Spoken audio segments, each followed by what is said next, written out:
تو رب سے کہہ ربنا آتنا فی الدنیا حسنۃ وفی الآخرۃ حسنۃ وقنا عذاب النار۔ تو رب سے دنیا میں بھی حسنہ مانگ، بھلائی مانگ، تو آخرت کے لیے بھی بھلائی مانگ، تو اس سے عافیت کا سوال کر۔ ہم دنیا میں رب کی سزا ہم نہیں سہ سکتے، ہم کمزور ہیں، کوئی آزمائش نہیں سہ سکتے۔ وہ جو لوگ بعض اوقات کہہ دیتے ہیں نا جی فلاں چیز ہمارے اعمال کا نتیجہ ہے، تو میں کیا کرتا ہوں، نہ کوئی یار، ہم تو یہ بھی نہیں سہ سکتے، ہم کہاں برداشت کر سکتے ہیں، ہمیں تو وہ معاف ہی فرمائے۔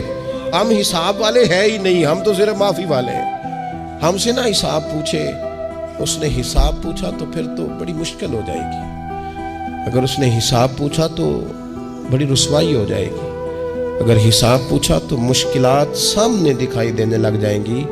ہم سے تو وہ درگزر والا معاملہ کرے، ہم سے تو وہ کہے جا میں نے محبوب کے صدقے تجھے معاف کیا، جا تیرے لیے رحمت اور بخشش والا فیصلہ کیا۔